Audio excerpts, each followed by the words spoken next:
News first channel ವೀಕ್ಷಕರಿಗೆ ಭವಿಷ್ಯ ಈ ದಿನ ಕಾರ್ಯಕ್ರಮಕ್ಕೆ ಸ್ವಾಗತ.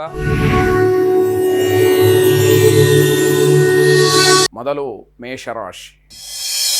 ಮೇಷರಾಶಿಯವರು ನಿಮ್ಮ ವ್ಯವಹಾರದಲ್ಲಾಗಲಿ ಕುಟುಂಬದಲ್ಲಾಗಲಿ ಯಾರಿಗೆ ಒಂದು ಸ್ವಲ್ಪ ಸಿಟ್ಟು ಸ್ವಭಾವ ಹೆಚ್ಚಿದೆಯೋ, ಉಗ್ರ ಸ್ವರೂಪ ಜಾಸ್ತಿ ಇದೆಯೋ ಅಂಥವರಿಂದ ಅಂತರವನ್ನು ಕಾಯ್ದುಕೊಳ್ಬೇಕು. ಇಲ್ಲದೇ ಇದ್ದರೆ ಈ ದಿವಸ ತೊಂದರೆಯನ್ನು ಅನುಭವಿಸಬೇಕಾಗತ್ತೆ ಅಂತ ಅರ್ಥ. ಮನೆಯಲ್ಲಿ ಉತ್ತಮವಾದಂತಹ ವಾತಾವರಣ ಸೃಷ್ಟಿ ಮಾಡಬೇಕಾಗತ್ತೆ.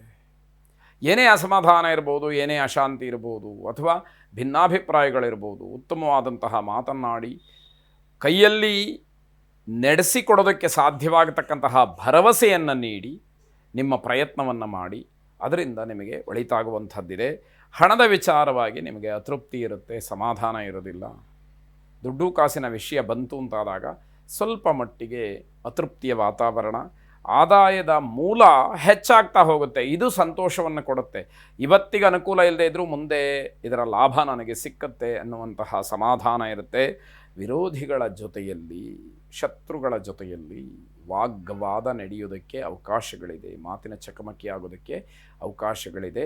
ಸರಿಯಾದಂತಹ ರೀತಿಯಲ್ಲಿ ಗಮನಿಸ್ಕೊಳ್ಳಿ. ತುಂಬ ದಿವಸಗಳ ನಂತರದಲ್ಲಿ ಯಾತ್ರೆಯನ್ನು ಮಾಡಬೇಕು ಅಂತ ಹೇಳಿ ಆಲೋಚನೆ ಬರ್ಬೋದು. ಪುಣ್ಯಕ್ಷೇತ್ರಕ್ಕೆ ಹೋಗಬೇಕು ಅನ್ನುವಂತಹ ಯೋಚನೆಗಳು ಮನಸ್ಸಿಗೆ ಬರಬಹುದು. ಅದನ್ನು ಚರ್ಚೆ ಮಾಡೋದಕ್ಕೆ ಅಥವಾ ಅದಕ್ಕೆ ಯೋಜನೆಗಳನ್ನು ಮಾಡಿಕೊಳ್ಳೋದಕ್ಕೆ ಅನುಕೂಲ ಅವಕಾಶಗಳಾಗುತ್ತೆ. ನರಸಿಂಹಸ್ವಾಮಿಯನ್ನು ಪ್ರಾರ್ಥನೆ ಮಾಡಿ. ಉಗ್ರಂ ವೀರಂ ಮಹಾವಿಷ್ಣುಂ ಜ್ವಲಂತಂ ಸರ್ವತೋಮುಖಂ ನರಸಿಂಹಂ ಭೀಷಣಂ ಭದ್ರಂ ಮೃತ್ಯುಂ ನಮಾಮ್ಯಹಂ ಎಂಬುದಾಗಿ 12 ಸಲ ಈ ಮಂತ್ರವನ್ನು ಹೇಳಿಕೊಳ್ಳಿ. ಶುಭವಾಗಿ. ವೃಷಭ ರಾಶಿ. ದಿನಚರಿ ಅಸ್ತವ್ಯಸ್ತವಾಗ್ತಕ್ಕಂತಹ ದಿವಸ. ಯಾವುದೋ ಕೆಲಸಗಳನ್ನು ಹೀಗೇ ಆಗಬೇಕು, ಇಷ್ಟೊತ್ತಿಗೆ ಆಗಬೇಕು ಅಂತ ಹೇಳಿ ಪ್ಲಾನ್ ಮಾಡ್ಕೊಂಡಿರ್ತೀರಿ. ಆದರೆ ಅದರಂತೆ ಯಾವುದೂ ಕೂಡ ನಡೆದೇ ಇರತಕ್ಕಂಥದ್ದು. ಸ್ವಾಭಾವಿಕವಾಗಿ ಬೇಸರವಾಗುತ್ತೆ. ಆದರೆ ಇದಕ್ಕಿಂತ ಮುಖ್ಯವಾದಂತಹ ಬೇರೆ ಕೆಲಸಗಳು ಬಂದಾಗ ಅದಕ್ಕೆ ಆದ್ಯತೆಯನ್ನು ನೀಡಬೇಕಾದಂಥದ್ದು ಅನಿವಾರ್ಯವೂ ಹೌದು, ಅಗತ್ಯವೂ ಹೌದು ಅಂತ ಹೇಳಿ ನೀವೇ ಸಮಾಧಾನ ಪಟ್ಕೊಳ್ತೀರಿ. ವಿದೇಶಕ್ಕೆ ಹೋಗಬೇಕು ಅಂತಕ್ಕಂತಹ ಆಸೆ ನಿಮಗೆ ಈಡೇರುವ ಸಾಧ್ಯತೆಗಳು ಹೆಚ್ಚಾಗಿ ಕಾಣ್ತಾ ಇದೆ. ಬಂಧುಗಳಲ್ಲಿ ಅಭಿಪ್ರಾಯ ಅಂತಕ್ಕಂಥದ್ದು ಚೆನ್ನಾಗಿರುತ್ತೆ. ಪರವಾಗಿಲ್ಲಪ್ಪ, ಅವರು ಏನೋ ಒಂದು ಸಾಧನೆ ಮಾಡಿದರು ಅನ್ನುವಷ್ಟು ಮೆಚ್ಚುಗೆಯ ಮಾತು ನಿಮ್ಮ ಬಗ್ಗೆ ಈ ದಿವಸ ಬರಬಹುದು. ನೇರವಾಗಿ ನಿಮ್ಮ ಎದುರುಗಡೆ ಮಾತಾಡದೇ ಇದ್ದರೂ ಕೂಡ ಆ ಮಾತು ಚರ್ಚೆಗೆ ಬರಬಹುದು, ಅವರವರು ಮಾತಾಡಿಕೊಳ್ಬಹುದು ಅನ್ನುವಂಥದ್ದು ಅರ್ಥ. ನಿಮ್ಮ ಪ್ರಯಾಣ ಅಥವಾ ಕೆಲಸಕ್ಕೆ ಬೇಕಾದಂತಹ ಪೂರ್ವ ಸಿದ್ಧತೆಗಳನ್ನು ನೀವು ಮಾಡಿಕೊಳ್ಬೇಕಾಗತ್ತೆ. ಹಲವಾರು ಕೆಲಸಗಳು, ಹಲವಾರು ಜವಾಬ್ದಾರಿಗಳು, ಹಲವಾರು ಸವಾಲುಗಳು ನಿಮ್ಮ ಮುಂದೆ ಇರುತ್ತೆ. ಧೈರ್ಯದಿಂದ, ಬುದ್ಧಿವಂತಿಕೆಯಿಂದ ಅದೆಲ್ಲವನ್ನು ಎದುರಿಸಿ ದಾಟಿ ಬರುವಂಥದ್ದು ಮತ್ತಷ್ಟು ನಿಮ್ಮ ಗೌರವವನ್ನು ಹೆಚ್ಚು ಮಾಡ್ತಕ್ಕಂಥದ್ದು.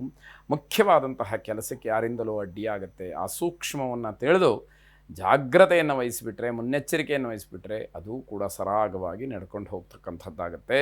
ವಿಘ್ನೇಶ್ವರನನ್ನು ಪ್ರಾರ್ಥನೆ ಮಾಡಿ. ವಿನಾಯಕ ನಮಸ್ತುಭ್ಯಂ ಸತತಂ ಮೋದಕಪ್ರಿಯ ನಿರ್ವಿಘ್ನಂ ಕುರು ಮೇ ದೇವ ಸರ್ವಕಾರ್ಯೇಷು ಸರ್ವದಾ ಎಂಬುದಾಗಿ 21 ಸಲ ಹೇಳಿಕೊಳ್ಳಿ. ಕೆಂಪು ಹೂವನ್ನು ಗಣಪತಿಗೆ ಅರ್ಪಣೆ ಮಾಡಿ. ಶುಭವಾಗಿ. ಮಿಥುನ ರಾಶಿ. ವಿರೋಧಿಗಳಿಗೆ ಉತ್ತರವನ್ನು ನೀಡೋದಕ್ಕೆ ಸಿದ್ಧರಾಗಿರ್ತೀರಿ.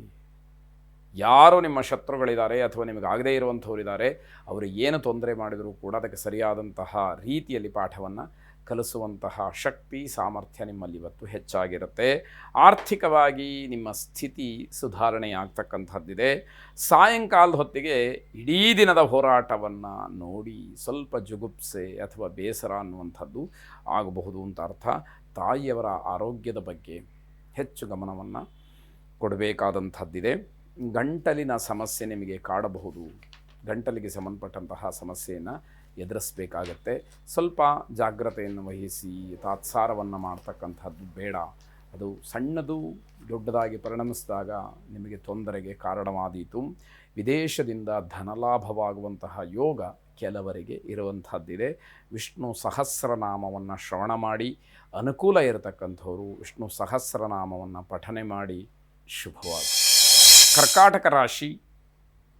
ನಿಮ್ಮ ನಿರ್ಲಕ್ಷ್ಯದಿಂದ ಕೆಲವು ಕೆಲಸಗಳಲ್ಲಿ ಬದಲಾವಣೆಗಳಾಗತ್ತೆ. ಅದಕ್ಕೆ ನಿಮ್ಮ ಬೇಜವಾಬ್ದಾರಿಯೇ ಕಾರಣ ಅನ್ನುವಂಥದ್ದು. ಶ್ರಮದಿಂದ ಕೈ ಹಾಕದಂತಹ ಕೆಲಸವನ್ನು ಮುಗಿಸೋದಕ್ಕೆ ಪ್ರಯತ್ನ ಮಾಡ್ತೀರಿ. ತುಂಬ ಕಷ್ಟಪಡಬೇಕಾಗತ್ತೆ. ನೀವು ಅಂದುಕೊಂಡಷ್ಟು ಸುಲಭವಾಗಿರೋದಿಲ್ಲ. ಅಥವಾ ಕೆಲಸದ ಆರಂಭದಲ್ಲಿ ಇದ್ದಂತಹ ಒಂದು ಉತ್ಸಾಹ ಕೆಲಸ ಮುಗಿಯುವ ಹೊತ್ತಿಗೆ ಸಾಕು ಅಂತ ಹೇಳಿ ಅನಿಸುವಷ್ಟಾಗತ್ತೆ. ಮಾತು ಅಥವಾ ಅಭಿಪ್ರಾಯ ಭೇದಕ್ಕೆ ದ್ವೇಷನೇ ಕಾರಣ ಆಗಬಹುದು. ಹಳೆಯ ದ್ವೇಷ ನಿಮ್ಮ ವ್ಯವಹಾರದಲ್ಲಿ ಸರಿಯಾದಂತಹ ಮಾತಿಗೆ ಅವಕಾಶವನ್ನು ಕೊಡೋದಿಲ್ಲ, ತೊಂದರೆಗೆ ಕಾರಣವಾಗತ್ತೆ ಅನ್ನುವಂಥದ್ದು. ಹಣದ ಕೊರತೆ ಹುಟ್ಟಬಹುದು, ಅದನ್ನು ಸರಿಯಾಗಿ ನೋಡ್ಕೊಳ್ಳಿ. ಆರೋಗ್ಯದ ಸಮಸ್ಯೆಗಳನ್ನು ತುಂಬ ಲಘುವಾಗಿ ಪರಿಗಣಿಸುವಂಥದ್ದು ಒಳ್ಳೆಯದಲ್ಲ. ಏನೇ ಇದ್ದರೂ ಕೂಡ ಆರೋಗ್ಯದ ವ್ಯತ್ಯಾಸಗಳು ತತ್ಕ್ಷಣದಲ್ಲಿ ಸೂಕ್ತವಾದಂತಹ ಒಂದು ಪರೀಕ್ಷೆಯೋ ಅಥವಾ ವೈದ್ಯರ ಸಲಹೆಯೋ ಔಷಧೋಪಚಾರವೋ ಮಾಡಬೇಕಾದಂಥದ್ದಿರುತ್ತೆ. ನಿಮ್ಮ ಸ್ವಭಾವ ಮಾತ್ರ ಅನುಮಾನಾಸ್ಪದವಾಗಿ ಕಾಣುತ್ತೆ, ಅನುಮಾನವನ್ನು ಹುಟ್ಟಾಕತ್ತೆ.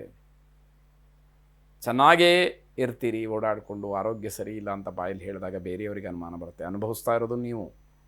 ಈ ರೀತಿ ಆಗೋದಕ್ಕೆ ಅವಕಾಶಗಳು ಬೇಡ. ಅಮೃತ ಮೃತ್ಯುಂಜಯನನ್ನು ಪ್ರಾರ್ಥನೆ ಮಾಡಿ. ಮೃತ್ಯುಂಜಯಾಯ ರುದ್ರಾಯ ನೀಲಕಂಠಾಯ ಶಂಭವೇ ಅಮೃತೇಶಾಯ ಶರ್ವಾಯ ಮಹಾದೇವಾಯ ತೇ ನಮಃ ಎಂಬುದಾಗಿ 11 ಸಲ ಹೇಳಿಕೊಳ್ಳಿ. ಆರೋಗ್ಯದಲ್ಲಿರ್ತಕ್ಕಂತಹ ವ್ಯತ್ಯಯಗಳು ಕಡಿಮೆ ಆಗಲಿ, ನಿಮ್ಮ ಆರೋಗ್ಯ ಸುಧಾರಣೆಯಾಗಲಿ. ಶುಭವಾಗಲಿ.